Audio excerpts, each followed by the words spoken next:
Hello, my name is Tony Mansueto. Welcome to Seeking Wisdom Online into our continuing series on power and the common good. Today we will be discussing the question of portfolio strategy and looking at some interesting applications in higher education, among other places.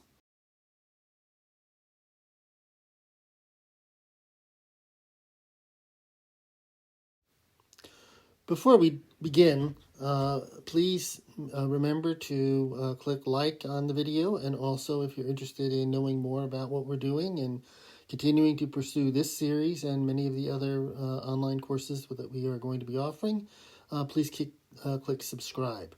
And if you're interested in supporting us, you can find the link to our Patreon page below. You'll also find links to some of our various other websites that explore similar issues in different ways. Perhaps at some point we'll do a little bit of a tour of those.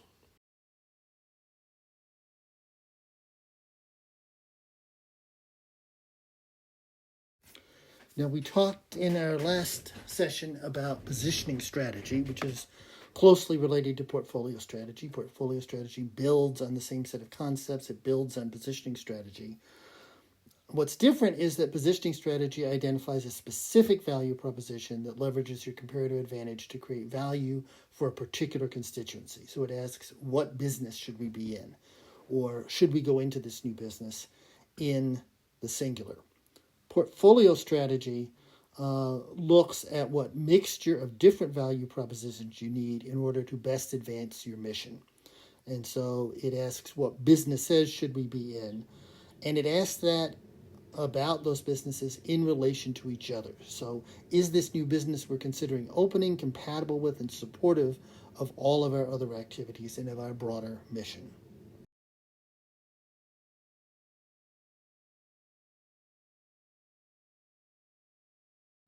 Now, you may be asking, why offer multiple value propositions? And what does this have to do with the work of building and exercising power in service to the common good? What does it have, for that matter, to do with the broader nonprofit or social impact sector? Well, let's take a look at that. There are two reasons why you would offer multiple value propositions. First, you have a cluster of distinct comparative advantages which are attractive to the same or different core constituencies. The other possibility is that you have a value proposition which in its full form can only be offered at a very high cost, but you want to offer it to a wider range of constituencies, including some with more limited resources. So you find less expensive ways to deliver it, as well as the more expensive full form.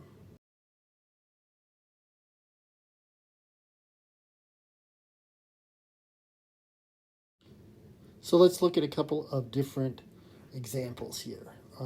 First, with respect to the situation of multiple comparative advantages. A college or university, for example, may excel in teaching, scholarship, and service in one or many disciplines. And in fact, that's the norm for most schools. But it does need to think about how those various offerings impact each other. Okay? How does, for example, a very, very strong emphasis on scholarship impact undergraduate teaching? How does becoming known for having the best business school, for example, affect your ability to draw students into an undergraduate liberal arts program? Another example, a political organization might excel in intelligence collection and analysis and in identifying, building relationships with, and nurturing and deploying emerging, established, and high-value leaders. Okay? But all of the different elements of those activities, even though they're actually pretty closely related to each other, may be in tension as well. So, for example, a focus on intelligence collection might lead you to handle people very differently than if you were trying to build up a network of leaders to deploy in the long run to lead a movement or transform certain social institutions.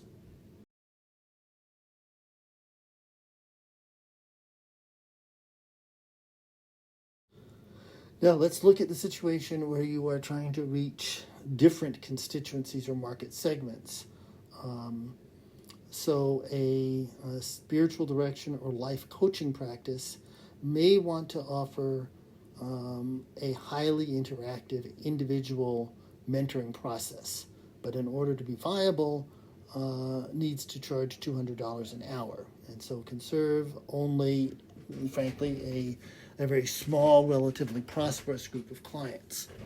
And so instead, it may decide to offer webinars, online courses, or an online group process, which addresses many of the same questions and concerns, but which is less labor intensive and which can be priced in a way that is a more realistic choice for less prosperous clients.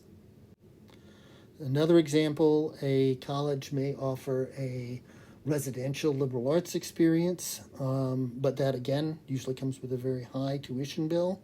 And in order to reach a wider range of students, may offer similar courses in an online or low residency format.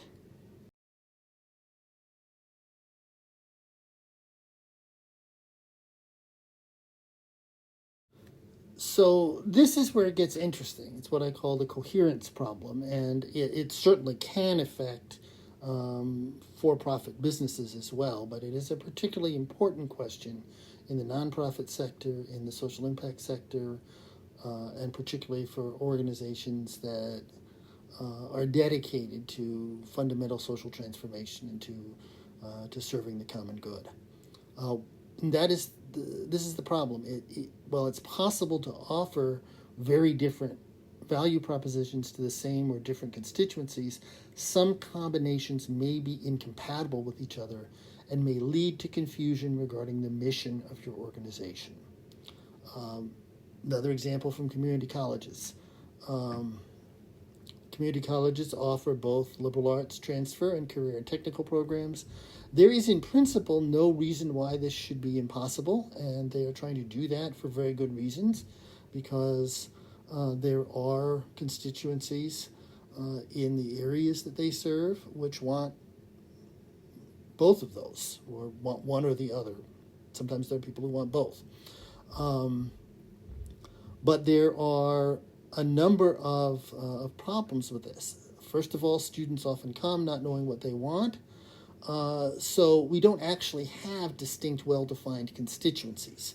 Instead, we have people who are only very gradually sorting themselves into different constituencies, and for whom the way in which we've defined the constituencies for those programs to begin with may not actually correspond with their real aspirations. They may be looking to do something entirely different that crosses some of those boundaries. Second, the people offering those programs have different native institutional cultures, which are often in conflict with each other. So, for example, in the liberal arts, it is taken for granted that the very definition of the disciplines we teach are disputed questions. They're open to debate. There's no such thing as a consensus about what ought to go into an introductory philosophy or sociology course. In nursing programs, on the other hand, there is a consensus, and frankly, if a nursing program doesn't cover all of the skills that someone needs to work as a nurse, then it's not going to be a very effective program. And then along with that, you have different types of people who are drawn to those fields and different institutional cultures. And so they can become very much in tension with each other unless you come up with a mechanism that allows those two differing cultures to exist peacefully side by side without interfering with or undermining each other. Why don't we simply have two different types of institutions? There used to be. There were trade schools and programs that were designed primarily for career and technical preparation for a long time that had no liberal arts component. And throughout the first half of the 20th century, there were a growing number of what were called junior colleges that offered the first 2 years of a university program for students who, for whatever reason, weren't ready to go on to a university, or perhaps didn't have the resources or whatever. But it turns out, and this is something a lot of people don't know, liberal arts programs actually subsidize career and technical programs because they are lower cost. And unless funding models change, career and technical programs need the surplus generated from those liberal arts programs in order to survive. So when I was a dean at El Centro College in Dallas, about 5 years ago, say, my division, which included the humanities and social sciences, generally generated about $2 million surplus every year. In other words, we brought in more in both tuition and state workload funding than we spent supporting our faculty. And that $2 million went on to support the nursing program and the other, the culinary program, and the other more expensive programs in the college. So it's a real challenge. But that's not really the worst thing that can happen. What is really disastrous is when there are too many vastly different missions and the organization as a whole really doesn't know how to judge itself. And so it opts for very flat quantitative criteria that are actually unrelated to any of its missions. So, for example, a college might decide to justify itself exclusively based on enrollment numbers, success numbers, completion numbers, transfer numbers, employment numbers, and simply look at those in aggregate. And that doesn't necessarily tell how well it is doing at all of the different particular missions that it has. It's kind of a reductive approach.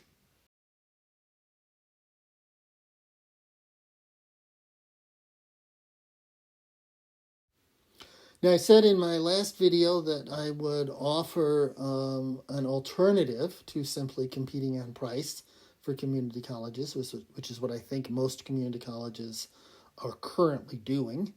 So I'd like to talk a little bit about that because it definitely fits within this portfolio strategy discussion. And so what I would say is never offer just a cheaper version of what someone else offers. Instead, offer something distinctly different.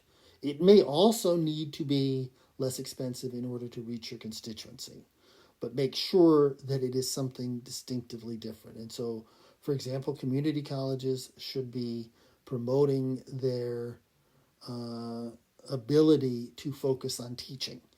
Some do, but when you have salary so low that many faculty are teaching 8 classes a semester, when half or more of your courses are taught by adjuncts who are really not able to earn a living wage no matter how many sections they teach, that isn't really focusing on teaching. It's simply not focusing on research, simply cutting off that other traditional function of universities and not really investing the resources in teaching.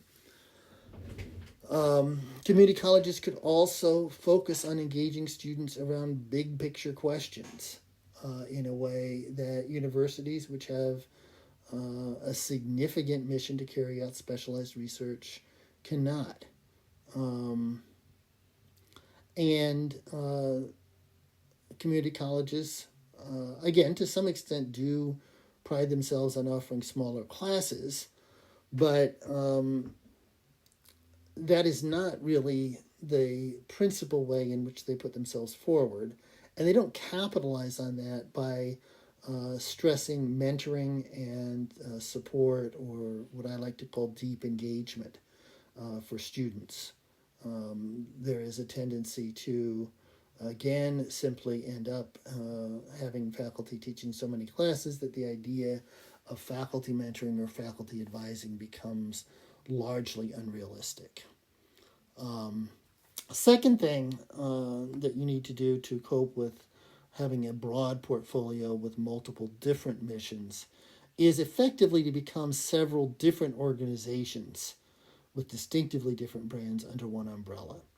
So, a community college should not really be putting itself forward as a single uniform entity, which has one set of policies for everybody and one institutional culture and one particular way of reaching students, one way of recruiting students, one way of advising students. Instead, what you're really looking at is a 2-year liberal arts transfer college, which offers an experience which, while it's different from a traditional residential liberal arts college, prepares students to transfer to a place like that, a residential liberal arts college, or a research university as a third-year student. And it should be emphasizing fundamental questions, mentoring, civic engagement, deep relationship building. Second, a trade school that prepares people for journeyman status in trade unions or comparable status in emerging technical fields. There's a lot of pressure now for people to have a degree rather than simply going through an apprenticeship program. A lot of the funding associated with trades programs, I've discovered, is now requiring an associate's degree. There's in turn a lot of resistance on the part of the students to taking the liberal arts core courses that are required. As I think everybody who knows me is aware, I think there's an extraordinary opportunity to do something new and creative and to build a smaller but still very meaningful liberal arts core that speaks to those students, which is transformative for them, and which draws strong support from both faculty and union mentors. And then, you'd have a health sciences school to train nurses and allied health professionals. So those are at least, you need at least those 3 big divisions with very, very, very different cultures.